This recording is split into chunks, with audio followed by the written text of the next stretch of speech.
El general Douglas MacArthur fue un general militar de 5 estrellas que participó en 3 guerras: la Primera Guerra Mundial, la Segunda Guerra Mundial y la Guerra de Corea. Fue un reconocido militar y acreedor a la Medalla de Honor, reconocido por su liderazgo. Pero no voy a hablar nada de milicia o castrense. Él escribió una oración, hermanos, que yo creo que casi todos los padres nos identificamos con esas palabras. Si está muy pequeña la letra, yo la voy a leer, esta oración, hermanos. Se llama Oración de un Padre, del general Douglas MacArthur. Dame, oh Señor, un hijo que sea lo bastante fuerte para saber cuando es débil y lo bastante valeroso para enfrentarse consigo mismo cuando sienta miedo. Un hijo que sea orgulloso e inflexible en la derrota, honrado y humilde, y magnánimo en la victoria. Dame un hijo que nunca doble la espalda cuando debe erguir el pecho. Un hijo que sepa conocerte a ti y conocerse a sí mismo, que es la piedra fundamental de todo conocimiento. Condúcelo, te lo ruego, no por el camino cómodo y fácil, sino por el camino áspero, aguijoneado por las dificultades y los retos. Allí déjale aprender a sostenerse firme en la tempestad y a sentir compasión por los que fallan. Dame un hijo cuyo corazón sea claro, cuyos ideales sean altos, un hijo que se domine a sí mismo antes que pretenda dominar a los demás. Un hijo que aprenda a reír, pero que también sepa llorar. Un hijo que avance hacia el futuro, pero que nunca olvide el pasado. Y después que le hayas dado todo eso, agrégale, te lo suplico, suficiente sentido del humor, de modo que no siempre se tome a sí mismo demasiado en serio. Dale humildad para que pueda recordar siempre la sencillez de la verdadera grandeza, la imparcialidad de la verdadera sabiduría, la mansedumbre de la verdadera fuerza. Entonces yo, su padre, me atreveré a murmurar: no he vivido en vano. Dame, oh Señor, un hijo. Estamos en la parte final del criando hijos. Hoy nos toca el principio de dirección. Hay 3 principios en la crianza de los hijos en este pasaje bíblico de Efesios 6:4. Pablo dirige este versículo a los papás, hablando a la familia cristiana. Le habla a los esposos, le habla a las esposas, le habla a los hijos, y en este versículo le habla a los papás. Y le dice 3 principios. El texto dice: no provoquen a ira a sus hijos, sino críenlos en la disciplina y amonestación del Señor. Ahí están los 3 principios, uno en amarillo, otro en verde y otro en color como rosa. El principio de desaliento: no provoquen a ira a sus hijos. El principio de disciplina, que ya vimos esos 2 temas, críenlos en disciplina. Y hoy vamos a comenzar el principio de dirección, basado en críenlos en amonestación del Señor. La Nueva Versión Internacional dice: críenlos en la instrucción del Señor, en amonestación del Señor. Aquí se trata de todo lleva enseñanza, porque se trata de una enseñanza directa, hermanos. Educarlos a los hijos en el hogar. Así que estamos aquí. Los otros 2 ya pasaron, hermanos, no voy a recapitularlo. Si alguien lo perdió, hermanos, puede ir a YouTube. El hermano Mario nos está haciendo el favor de quedarse después de la reunión, hacer algún trabajo para poder subirlo a la plataforma YouTube, y ahí se encuentran, hermanos, los mensajes anteriores. Pablo dice: críenlos en amonestación del Señor. Instrucción, dice la Nueva Versión Internacional. Es bien sabido, hermanos, que el niño, cuando nace, debe ser, entre otras cosas, bien alimentado, para que crezca sano y saludable. Se dice que la leche materna es clave en los primeros meses de un bebé. Y hay preocupación por los padres de alimentar a sus hijos con otros alimentos cuando se llega el tiempo. Porque queremos hijos sanos, queremos hijos con defensas para enfrentar las enfermedades que existen, hermanos, en el medio ambiente. Solo que el ser humano no solamente somos personas físicas, estamos compuestos de otras áreas, como el intelecto o la mente, la parte social y la parte espiritual. En muchas ocasiones, hermanos, se enfatiza el aspecto físico, pero se olvidan otros aspectos que son importantes en el crecimiento de un hijo. Y no solamente es darle su comida, su leche, sus vacunas, que eso es importantísimo, yo sé. Pero hay otras áreas que también deben ser los hijos dirigidos, deben ser cuidados, hermanos. Los niños crecen en 4 áreas diferentes: la intelectual o mental, la física, su cuerpo, la espiritual y la social. Y esto lo saco, hermanos, de un pasaje bíblico de Lucas 2:52, que dice: Jesús crecía en sabiduría y en estatura y en gracia para con Dios y los hombres. De aquí saco los 4, hermanos, partes que integran a un ser humano. Jesús crecía en sabiduría, es la parte intelectual. Jesús crecía en estatura, es la parte física. Jesús crecía en gracia para con Dios, es la parte espiritual. Y Jesús crecía en gracia para con los hombres, porque incluye, la palabra gracia incluye a Dios y a hombres. Abarca los dos. Esta es la parte social. Y de aquí, hermanos, de este pasaje estoy sacando las 4 áreas en las que los niños crecen. Y que no solamente podemos enfatizar una o cuidar una y descuidar otra. Tenemos que buscar integralmente que el niño crezca en todas las áreas. La familia, los padres, somos los primeros responsables, lo he venido diciendo desde el principio de esta serie, hermanos, de la crianza de los hijos, que estamos responsables de que nuestros hijos crezcan. Tenemos que garantizar el crecimiento que sea sano, saludable de nuestros hijos. Como padres, los padres son los responsables de ello. Otras personas pueden ayudar, cooperar, pero los padres son los responsables. Y una manera de ayudarles a crecer a los hijos es a través de enseñarlos, darles herramientas que les servirán en la vida, equiparlos, enseñarlos bien. Porque queremos preparar a niños que cuando crezcan sean adultos y sean personas de bien, personas responsables. Que cuando se case un hijo o una hija de nosotros vaya lo suficientemente maduro, no quizás demasiado porque todavía es joven, pero lo suficientemente maduro para entender lo que es un compromiso llamado matrimonio, para lo que es un compromiso llamado empleo, trabajo, para lo que es funcionar bien en la sociedad. Pero eso se preparó desde que era pequeño, desde que era un niño se le fue formando. Cualquier mujer quiere casarse con un hombre centrado, maduro. Cualquier hombre quiere casarse con una mujer madura, centrada. Porque si se crió mal, si se les desatendió en sobreprotección o en malcrianza, va a formar quizás esposos posesivos, esposos golpeadores, esposas desobligadas, esposas manipuladoras. Una mala enseñanza puede producir narcisismo, que es un enemigo del matrimonio y que genera muchos problemas en las relaciones interpersonales. Hay enseñanzas que si no les damos los padres a los hijos, nadie se les va a enseñar o se las van a enseñar equivocadamente, en el peor de los casos.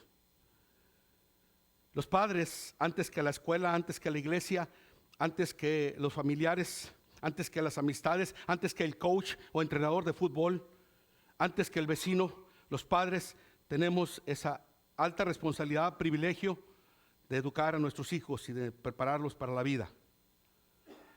Desde cosas básicas como: hijo, si estoy platicando con un adulto, no vengas a interrumpirme. No vengas a hablarme en voz alta porque estoy hablando con un adulto. Y si es muy urgente, tómame de la mano y apriétame. Y yo sé que eso es muy importante. Desde cosas así tan básicas, hermanos, se ve la educación de los hijos. Decirles: no vengas a interrumpirme y hablarme, a voltearme en la cara, que te ponga atención a ti. Tómame de la mano, si es urgente, y apriétame la mano. Y pediré permiso a la conversión para atenderte. Desde cosas así, hermanos, que pueden parecer nimias, pero no lo son. Hay respeto. El niño está aprendiendo cosas importantes. Los padres, a veces, en nuestro afán por formar a nuestros hijos,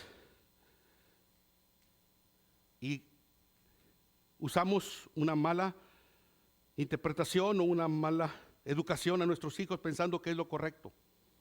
Por ejemplo, un padre que careció de algo, hermanos, quiere que su hijo no carezca de nada.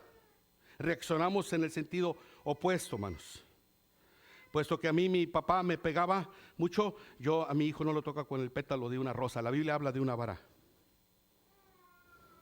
Puesto que yo fui a escuela pública, mis hijos jamás pisaron una escuela pública, irán a pura escuela privada. Yo no estoy cuestionando que alguien tenga la forma de hacerlo. Si tienes que hacerlo está bien, pero que no lo haga con una motivación equivocada. Que no lo haga por un propósito ulterior erróneo. Este es continente, hermano, en la vida. Muchos de los problemas que tenemos como adultos vienen de cosas que aprendimos incorrectamente como niños. Y si no logramos aprender, hermanos, en la niñez ciertas habilidades, entonces tendremos tiempos difíciles el resto de la vida. Los hijos se preparan, hermanos, cuando son pequeños y van creciendo en el hogar y no cuando ya son jóvenes, y que es muy difícil acomodarlos o enderezarlos, y que a veces se torna, por decirlo así, imposible, hermanos. Una de las cosas importantes, hermanos, que debemos enseñar a nuestros hijos es cómo manejar los sentimientos. He ahondado, hermanos, en consejeros cristianos profesionales. Mi investigación está basada en eso.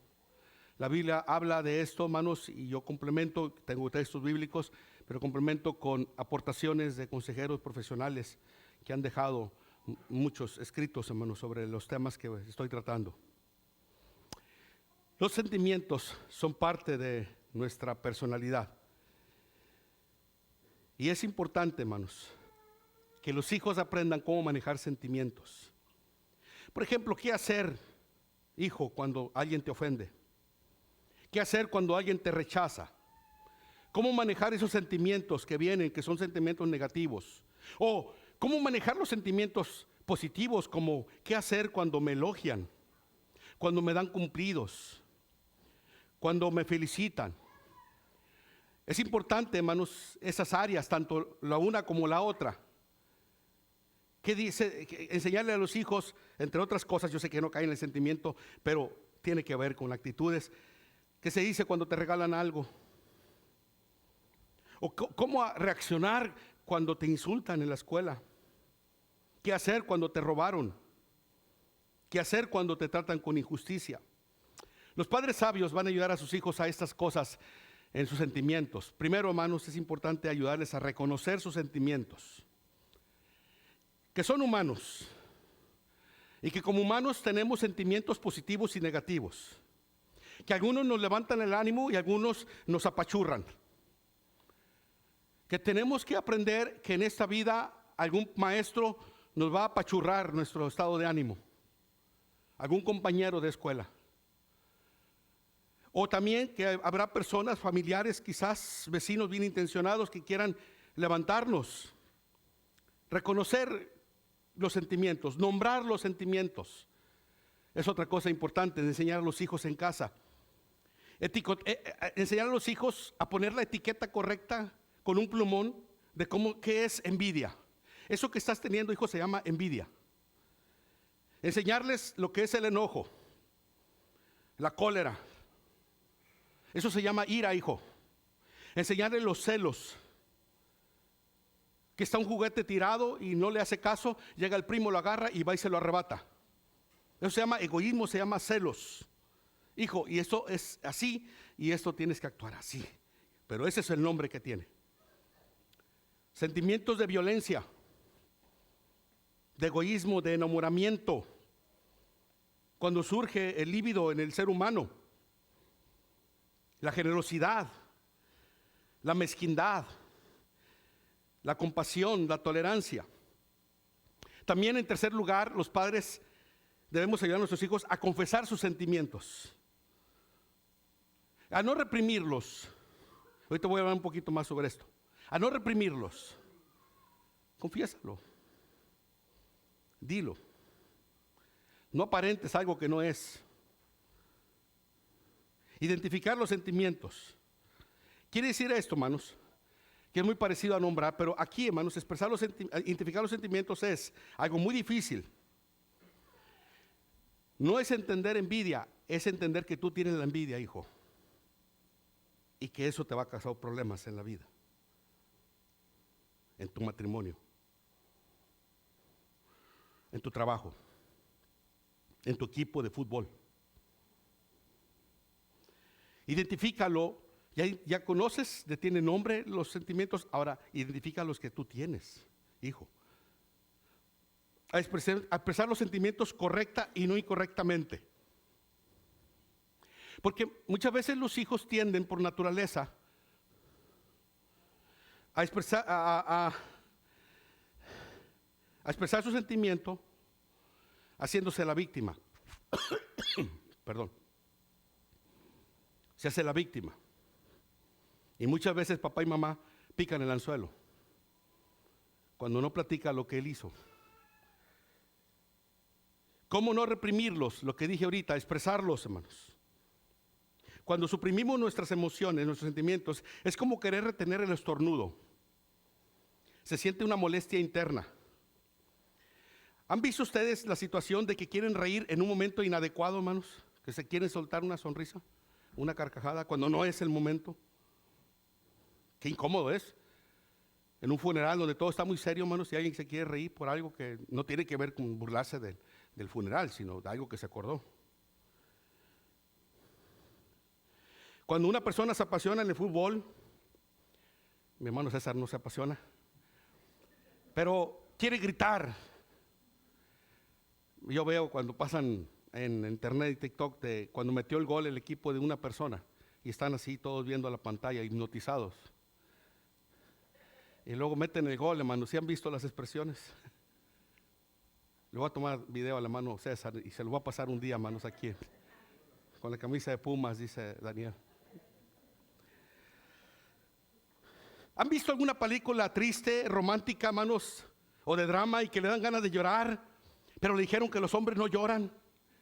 Y ahí está su esposa y Jack Dawson, quien es representado por Leonardo DiCaprio, está así en una balsa congelándose.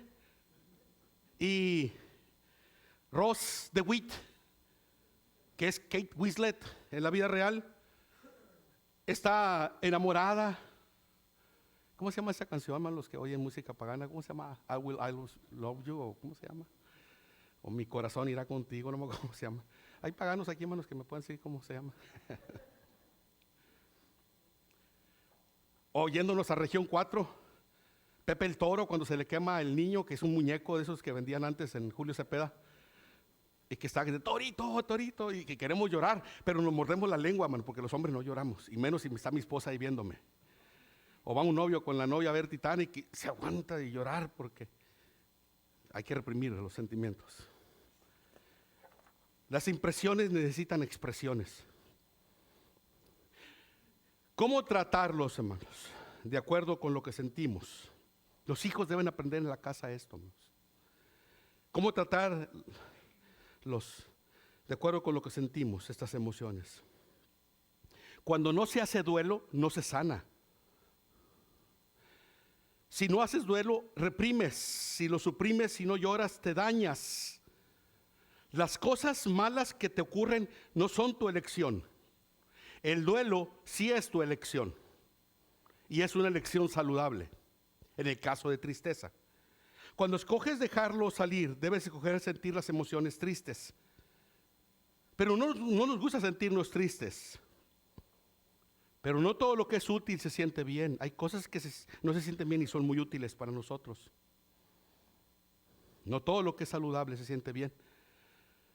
Si no se hace el duelo por las pérdidas de la vida, se queda atrapado en esa etapa de la vida. Llorar no es una señal de debilidad, sino de amor. El duelo es evidencia de amor. Dios nos ha creado de tal forma que cada emoción que tenemos tiene una forma apropiada de expresarse. Por ejemplo, manifestamos nuestras tristezas en lágrimas, nuestros temores con gritos. Hay una araña, usted tiene aracnofobia y grita. De pronto apareció. Nuestra alegría con una sonrisa. Nos dan el aguinaldo, hermanos, y viene abultadito el sobre. Bueno, ya todo es digital, es por depósito. Pero no es lo que tú esperabas. Como dice un salmista, se te borró la sonrisa.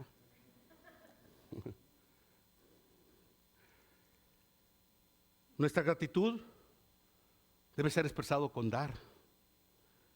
Nuestro amor con un cálido abrazo. William James dijo, una impresión sin una expresión nos conduce a la depresión. Hay que enseñar a los hijos, hermanos, acerca de cómo manejar los sentimientos y prepararlos para la vida. Que sean honestos, pero que no sean groseros. Que sean respetuosos. Segunda consejo, hermanos. En la dirección de los hijos, que estoy ahorita en ese principio de dirección, hay otro principio, hay otra enseñanza importante. Cómo manejar las pérdidas, hermanos. Enseñarle a los hijos que en la vida hay pérdidas. En la vida, hermanos, no siempre se gana. A veces se gana, a veces se pierde. Pueden ser pérdidas pequeñas, pueden ser pérdidas grandes. Puede ser una pérdida pequeña como en la lotería mexicana, un partido de ajedrez, un juego de básquetbol, un primer lugar de goleo.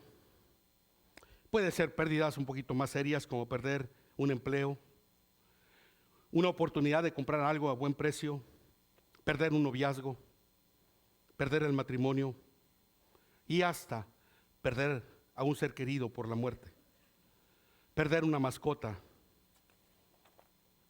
En la vida hay que enseñar a los hijos que hay muchas pérdidas, hermanos. Y tenemos que enseñarles cómo tratar la pérdida, cómo llorar, porque una pérdida se llora, hermanos. Si te está afectando, tienes que llorar. O gemir, como dice el salmista. El camino equivocado es la queja. El camino correcto es gemir. Y hay que enseñar a los hijos cómo llorar, cómo lamentarla, cómo resignarnos, cómo recuperarnos. La vida real es que perdemos y ganamos. Hacemos mucho daño a los hijos cuando no les enseñamos que en la vida no siempre se va a ganar. Cuando el hijo crece pensando que siempre va a ganar, no lo estás preparando para enfrentar un mundo real. Le estás haciendo un daño muy grave. Porque la vida real no es así. Y cuando lo enfrentes será una desilusión. Pensará que ha fracasado. Hay pérdidas inevitables en la vida. Y si no estás preparada la persona, será devastador y será una frustración. Y muchas veces, hermanos, su reacción es errónea. ¿Qué pasa con equipos que siempre quieren ganar, hermanos? Muchachitos que siempre quieren ganar los campeonatos, que son los mejores, a nivel profesional, a nivel amateur, a nivel cancha de aquí, hermanos, del pueblo. ¿Qué pasa con esa mentalidad? Cuando el equipo pierde, hermanos, la reacción puede ir desde culpar con insultos al árbitro o irse a los golpes contra el otro equipo, hermanos. Después de todo es un partido nada más, hermanos. No se perdió gran cosa. No le hace que no vas a viajar a otro estado de la República, eso no importa. Hay cosas más importantes de formar en el hijo que de enseñarle que tú nunca vas a perder. Fallar es parte de la vida. La pérdida no es el fin de la vida. Cuando fallece un ser querido, nuestros hijos pueden ser pequeños y hay que enseñarles, es una oportunidad de explicarles lo que es la muerte. Incluso, hermanos, a mí me ha tocado, con mi nieta, le atropellaron a su perrito, un chihuahua. Y ella estaba en duelo, hermanos, extremo. Estábamos trabajando, mi esposa y yo, y me habló la nuera. Salimos del trabajo momentáneamente, hermanos, para ir con ella a darle el pésame. Yo no maltrato a los animales, pero no soy así de partidario de tener. Pero yo entiendo que hay gente que se encariña con las mascotas y respeto esa forma de pensar. Pero estaba destruida ella. Y fuimos a hacer duelo, hermanos, con ella. Un minuto de silencio. Le dije, ahorita te vamos a llevar a comprar una nieve o algo. Cuando hagamos el trabajo, no, ella estaba negada. Bueno, hay que enseñarles lo que en la vida son pérdidas, hermanos. Cuando a la hija la rompe el novio, le termina su relación. Obviamente que la hija va a sufrir, va a llorar. Y ahí está papá, ahí está mamá para abrazarla, llorar, hablar, orar, darle atención. La hija, hermanos, si no se trata bien esa situación, puede caer en despecho y hacer cosas que no debe por esa pérdida. Nunca minimicemos ni subestimemos las pérdidas de nuestros hijos por más cosas que nos parezcan a nosotros insignificantes. De niño yo jugaba serpientes y escaleras, hermanos. Me gustaba mucho serpientes y escaleras. Yo creo que los que tienen mi edad más o menos saben de qué estoy hablando. Los nuevos tal vez no sepan. Es una metáfora ese juego, hermanos. En la vida se triunfa, en la vida se fracasa. Vas avanzando con los dados, pero vas a encontrar una serpiente que te va a descender o una escalera que te va a ascender. Y aquí no se trata de que los más educados van a ganar y los menos educados van a perder. Aquí no se trata de que los más viejos van a ganar y los más jovencitos van a perder. Esta es una cuestión de suerte por los dados que avienta la persona. Pero es una buena manera de enseñar, hermanos, que cuando se gana hay que ser humildes y cuando se pierde no hay que ser fatalistas, hermanos, porque la vida hay que enseñarle a los hijos, hay subidas y hay bajadas, hay altas y hay bajas, hay triunfos y hay derrotas, o como dice el dicho popular, hay veces que nada el pato y hay veces que ni agua toma, dice un dicho popular. El apóstol Pablo decía, hermanos, he aprendido a estar satisfecho con lo que tengo, sé vivir con mucho, sé vivir con poco, hermanos. Hay que saber que en la vida a veces se tiene y a veces no se tiene. Y que hay que aprender a vivir cualquiera sea la circunstancia que esté en nuestra vida, hermanos. Dentro del mismo, hermanos, hay que enseñarles que también hay injusticias en la vida. Los hijos tienen que aprender que vivimos en un mundo injusto, hermanos. Querer yo defender a mi hijo siempre, en cualquier escenario, y sobre todo si hay una injusticia muy grande, es un error. Es un error. Si a tu hijo no lo escogieron para tocar o cantar con el grupo de alabanza, ayúdele para que no se sienta mal, para que no insulte al hermano Mario. Que si solo escogen al hijo del pastor, no es tan bueno, pero como es el hijo del pastor, tiene que ser la estrellita ahí. No fomenten su hijo, es una injusticia y no está bien las cosas y tenemos que arreglar esto. Sus hijos serán ofrecidos empleos y estarán mejor calificados sus hijos y el otro no está mejor calificado, pero le gusta hacerle la barba. Y no van a elegir a tu hijo porque tu hijo no es barbero.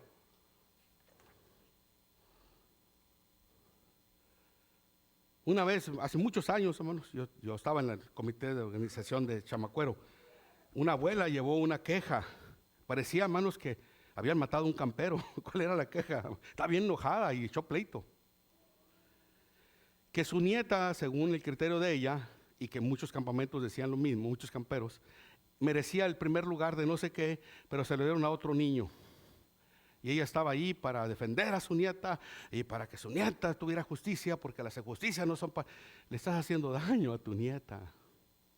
Enséñale que la vida no es justa. La vida no es justa, hermanos. Hay gente que se porta mal y tiene muchas cosas materiales. Y hay gente que trata de vivir bien, en integridad, y le va mal en lo económico, hermanos. Y dice uno, es que hay injusticias en la vida, hermanos.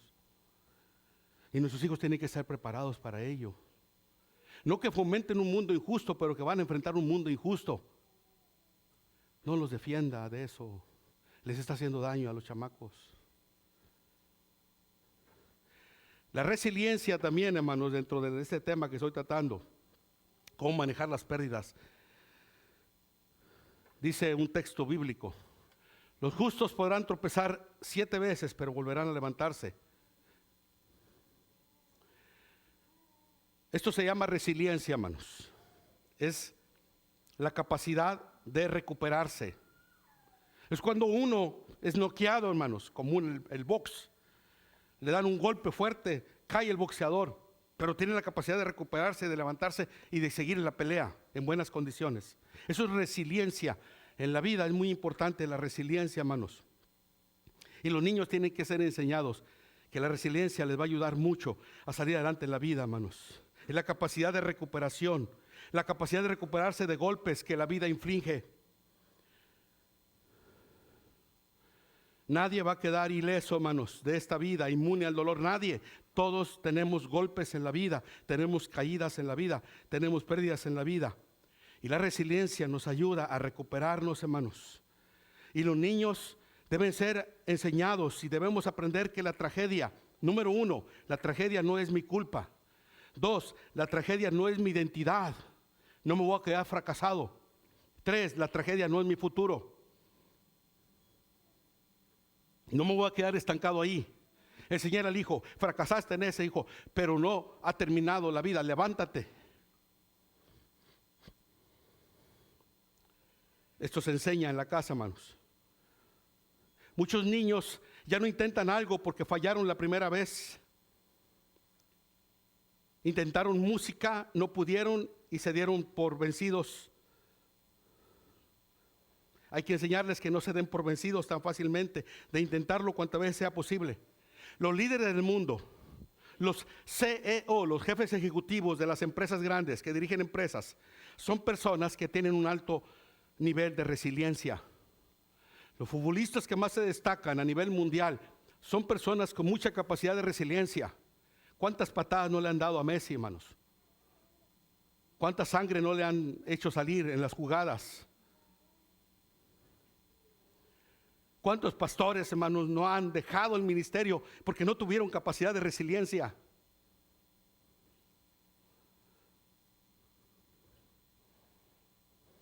Esas personas nunca fueron personas que nunca fracasaron. Sí, fallaron, fracasaron, pero son personas que nunca se dieron por vencidas.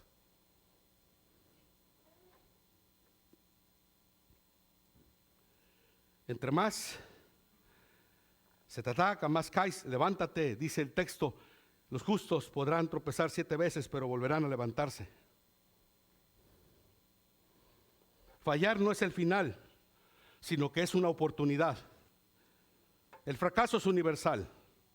La tasa de fracasos en los seres humanos es del 100%. Todos fracasamos en alguna cosa, en algún momento de nuestra vida todos fracasamos, hermanos. Piensa en diferentes áreas, en algo fracasamos. Pero de eso se trata la vida, hermanos. Es una oportunidad. Mire, para que un bateador, yo no soy beisbolista, hermano Lázaro sí, está aquí presente, pero para que un bateador sea bueno, se necesita batear 3 de 10 oportunidades. Es decir, él tiene la posibilidad de fracasar 7 veces, acertar 3 y es un buen bateador. Falla más que lo que acierta y es un buen bateador.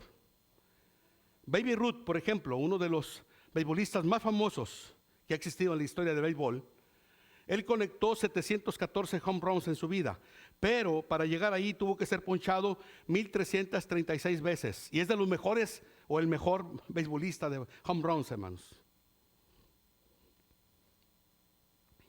Tuvo que fracasar más veces que las que acertó para poder ser campeón, el mejor de la historia. ¿Han oído hablar de los teléfonos iPhone? La empresa Mac.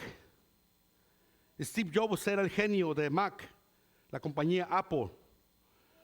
Él de niño fue dado en adopción. No se crió en un hogar normal con papá y mamá.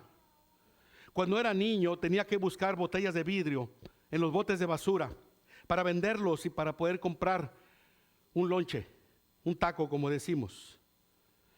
Una vez por semana caminaba 11 kilómetros para una iglesia que daba comida caliente una vez por semana, una iglesia cristiana caritativa, recibir una comida caliente a la semana, bien preparada. Caminaba 11 kilómetros una vez por semana y de vuelta 11 kilómetros para recibir una comida caliente por semana. No terminó sus estudios universitarios. Fue corrido de la empresa que él comenzó. Y así fundó la Pixar, que llevó varias películas al cine. Todo apuntaba a que él debía ser un fracasado en la vida. Pero este hombre enfrentó con resiliencia todas las adversidades que la vida le presentó, ya mencionadas, y dio este mensaje a los jóvenes en una universidad que estaba dando un discurso. Descubran, jóvenes, ustedes, qué es lo que verdaderamente aman y entreguen a eso su vida. Si aún no saben qué es lo que aman, sigan buscando, no se detengan, mantengan siempre su hambre de sueños. Yo amo el pastorado que Dios me llamó, hermanos, y no me dejo vencer, no me dejo derrotar hasta que Dios me diga. No se trata de quedar bien con alguien o de recibir un salario, se trata de una vocación. Enseñen a sus hijos desde pequeños a descubrir qué es lo que quieren en la vida y refuercen ese deseo, ese anhelo, esa vocación que traen. Todos venimos con un propósito, hermanos. Hay que descubrirlo y hay que fomentarlo. Nadie nació para el fracaso, hermanos. Dios no se equivoca. Nosotros nos equivocamos y fracasamos y nos quedamos ahí, pero nadie nació para el fracaso. Hemos fracasado en un empleo, en un negocio, en el intento de ser músico, en los estudios, en el equipo X, deporte, en el matrimonio. Y de ese aprendizaje de vida que hemos tenido, debemos enseñar a nuestros hijos que nosotros también fracasamos. Decirles que queremos que sean buenos estudiantes. Y que si se lo son, estaremos orgullosos. Y si no lo son, pero ponen todo el empeño, también vamos a estar orgullosos. La manera como no estaremos orgullosos de ellos es que son flojos. Son flojos, si no ponen interés en lo que hacen, ahí no estaremos orgullosos de ellos. Pero si ponen mucho empeño y aún su calificación no mejora mucho, estaremos orgullosos de ellos también, porque se esfuerzan bastante. No todos tienen la misma capacidad de retención, hermanos. Si tú has fracasado, eres parte de la familia que yo pertenezco, que hemos fracasado en algún momento de nuestra vida. Yo he fracasado en muchas ocasiones. No me avergüenzo de ello. Por la misericordia de Dios sigo aquí, hermanos, siguiendo adelante con la misión que Dios nos encomendó. Lastimados, golpeados, con moretones, sí, no me avergüenzo. Pero dice Pablo, prosigo a la meta, al premio del supremo llamamiento. Porque un día iré con mi Señor a recibir el premio que tiene, que Pedro dice que es la corona de justicia para los pastores. Recuerden que el fracaso, hermanos, a sus hijos no es el final. No es el final del fracaso, hermanos. El primer año que la Coca-Cola funcionó, vendió solo 400 refrescos. Eso lo vende ahorita Ramiro, hermanos. El puro sábado vende 800 refrescos. Henry Ford fue a la bancarrota, hermanos, en su primer año de industria automotriz. 2 años después, su negocio fracasó. Fue ese el tercer año que empezó a hacer un buen negocio. Michael Jordan no fue escogido para ser parte del equipo de básquetbol, porque le dijo su entrenador, tú nunca vas a poder jugar básquetbol. No tienes la habilidad que se requiere. Para ellos no fue el fin, hermanos. El fracaso no es el final.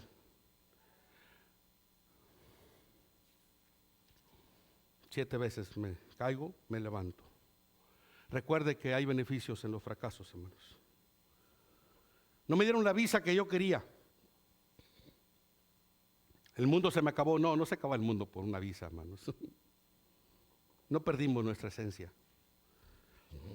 Vienen cosas mejores. Hay beneficios en los fracasos, hermanos. Muchos hallaron el amor de su vida después de un fracaso. Muchas encontraron el príncipe azul, pero primero tuvieron que besar un sapo. Pablo dice, todas las cosas a sus hijos nos ayudan para bien.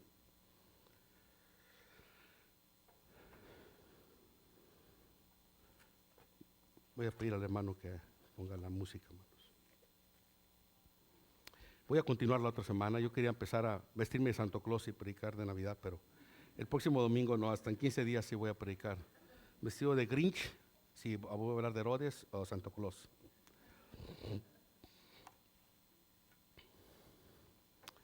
Una nación nunca será más poderosa que su comunidad. La comunidad nunca será más poderosa que las iglesias.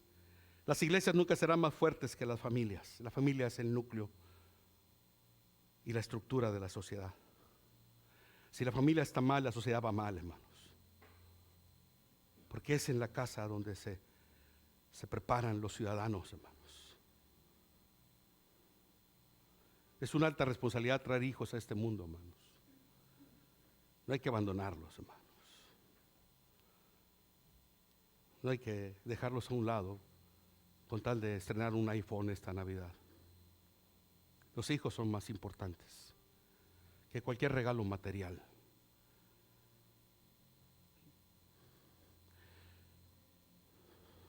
La manera como se relaciona con los hijos, la manera como los acepta, la manera como los afirma, la manera como confía en ellos, la manera como los corrige, no solo le afecta a ellos, mire lo que voy a decir, y esa es mi ilustración siguiente, afecta a varias generaciones. Nosotros somos el producto de nuestros antepasados. En nuestras vidas viajan nuestros padres, nuestros abuelos, nuestros bisabuelos, nuestros tatarabuelos. Como alguien dijo, somos autobuses en donde viajan nuestros antepasados. Yo tengo genes de mi papá, de mi abuelo, de mi bisabuelo. Yo los llevo, esos genes, conmigo, los recibí de ellos. Existe una regla entre los sociólogos que ellos llaman la regla de las 5 generaciones. Está basada científicamente en estudios y dice esta, que la crianza de un hogar no solo afecta al hijo, sino hasta 5 generaciones adelante. Por eso yo tuve que romper con una cadena que yo traía de alcohol de mis generaciones anteriores y de dejar a la esposa para irse con otra mujer. Yo tuve que romper esa generación, esas cadenas que viajaron mis antepasados. Uno de los estudios más interesantes es que se comparó a estos dos personajes, Jonathan Edwards y Max Jukes, en su árbol genealógico. El hombre que tienen a la izquierda de ustedes, Jonathan Edwards, es quizás el hombre más inteligente que haya nacido en suelo norteamericano. Su coeficiente intelectual era muy alto. Fue educador, pastor, teólogo. Vivió en los 1700. Fue líder del gran despertamiento espiritual en Estados Unidos, que luego ayudó a la independencia de los Estados Unidos. Fue uno de los fundadores de una de las universidades más prestigiosas de los Estados Unidos, la Universidad de Yale o Yale. Dejó entre sus escritos una enciclopedia teológica de 50 volúmenes, cada libro de este grueso. Escritor profuso y un intelectual. Algo de lo más interesante de ese hombre que está a la izquierda fue su paternidad. Fue padre de 11 hijos y tuvo la oportunidad, hermanos, de educarlos. Y no estoy diciendo que los envió a una escuela, sino que él mismo, hermanos, los formó en su carácter, les inculcó principios y raíces importantes de la vida para luchar. Y se hizo un estudio, hermanos, de Jonathan Edwards, cómo él y Sara, su esposa, de nombre Sara, crearon estos 11 hijos. Siempre, eso es algo muy interesante de él, siempre tuvo tiempo para sus hijos. No importa cuánto ocupado está, hermanos. No importa qué tan ocupado está. Estaba.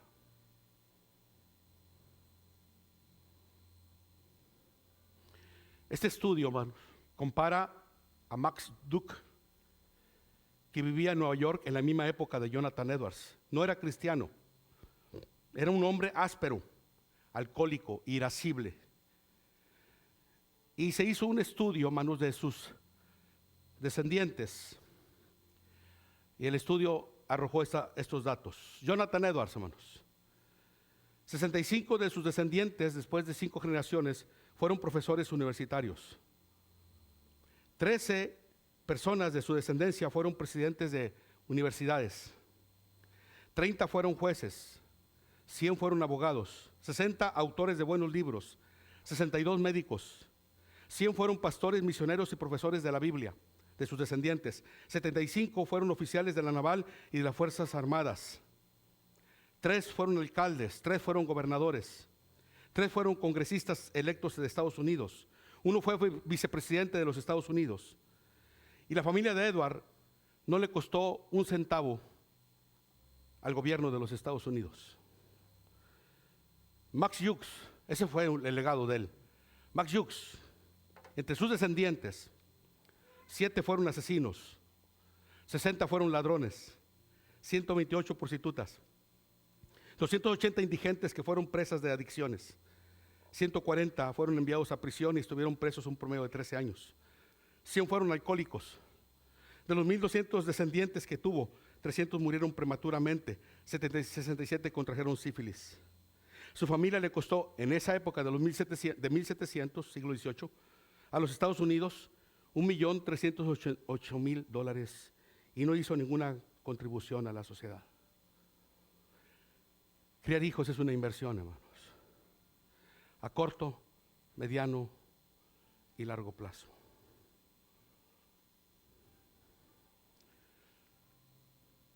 Esta fotografía, hermanos, que ven aquí es del siglo pasado, la familia Westrup. Son pioneros del Evangelio en México. Ahí se encuentra el padre de la familia, Tomás Westrup, de nacionalidad inglesa, nacido en 1837 en Londres, hijo de una familia de 14 hijos. Llegó a México en 1852 con su papá y algunos hermanos de él, contratados por el señor Vicente Sollano para hacer unos molinos de harina en Guanajuato, San Miguel de Allende, Guanajuato. En 1860 se mudaron a Monterrey. Fue bautizado por el señor James Hickey, de Convicciones Bautistas. A partir de ahí se dedicó a la obra de evangelizar al mundo. Fue pastor de esa iglesia naciente en Monterrey. Sus hijos también se dedicaron a predicar la palabra de Dios. Ahí se encuentra Enrique Westrup, hijo de Tomás Westrup. Es conocido por ser uno de los fundadores de la primera iglesia de Cristo en México, que está en la ciudad de Monterrey, la famosa iglesia de Cristo en Isaac Garza. Si mal no recuerdo, data de 1918. La iglesia bautista que está ahí frente del Mercado Juárez, lo que conocen en Monterrey, creo que en la calle Ramberry y Guerrero, también los Westrup fueron fundadores de esa iglesia. El hermano Harlan tuvo contacto con el hermano Enrique Westrup, Harlan, el fundador del Colegio Bíblico, para estudiar métodos misioneros y aprender el idioma español. Yo prediqué muchos años en Charcos, de ahí es Rocío, y ahí me predicaba la hermana Margarita, que el hermano Westrup fue en 2 ocasiones. Decía, tenía una barba grandota el hermano, blanca, blanca, y tocaba el melodión, no había luz. Se encuentra también Josué Westrup, que es él, quien también participó de la obra evangelística. Es una familia, los Westrup, que han dado misioneros, pastores en México, viniendo de Inglaterra a vivir en México. Dejaron un legado de fe cristiana en varias ciudades de nuestro país. Tengo el libro de los principios, escrito por Enrique Westrup. Él dice esto, palabras de su papá. Desde la venida de Inglaterra habíamos practicado en el hogar el culto de la iglesia en lo posible. Orábamos juntos e individualmente mañana y noche. Y los domingos celebrábamos culto. Mi padre era celoso en esto. Leía algún sermón impreso, dirigía el canto, nos aconsejaba a sus hijos. Juzgo, dice estas palabras. Él dice que todo aquello, hablando lo que hizo su papá, influyó mucho en nuestros trabajos evangélicos posteriores, conservando entre nosotros la idea de la importancia de la religión. Enrique Westrup, Principios, relato de la introducción del Evangelio en México. Hermana Keila, si quiere levantar su mano, por favor, hermana. Ella es descendiente del hermano Westrup, es tataranieta del hermano que llegó de Inglaterra. Y hemos tenido pláticas, su familia está en varias partes de la República, pero profesan la fe cristiana. Ella es la quinta generación, hermanos, de profesar la fe cristiana. Y yo sé que aquí hay varios que son de 2, 3 generaciones atrás, hermanos. Hay que transmitir eso a los hijos, hermanos. Transmitir la fe cristiana, hermanos.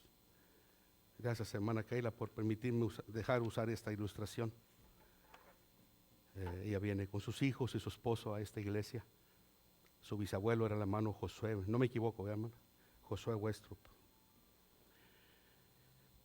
Cuando terminemos, hermanos, y vayamos a casa, en lugar de hablar mal de los hermanos en la mesa, en lugar de hablar mal de la iglesia, hermanos, en lugar de enfatizar los defectos de otros,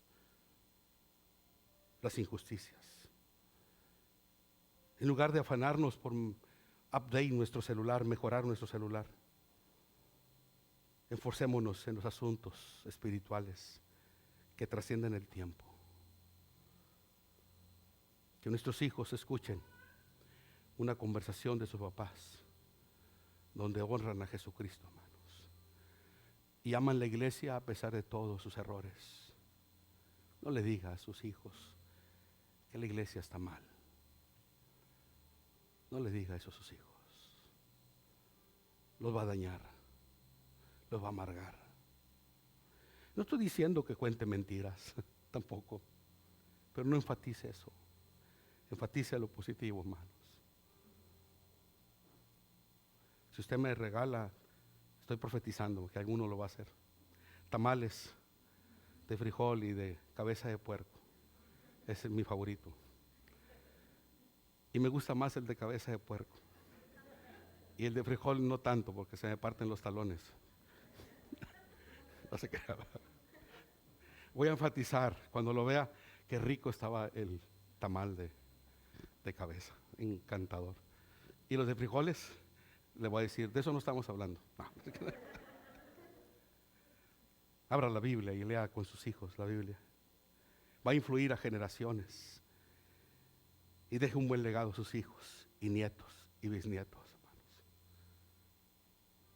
Que cuando nos vayamos de esta tierra, nos vayamos dejando ese legado. Sigue a Cristo.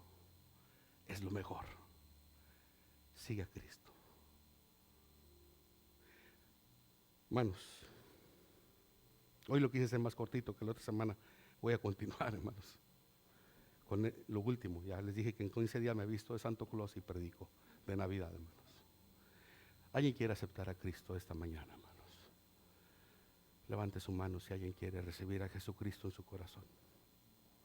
¿Alguien quiere decidir ser cristiano, hermano?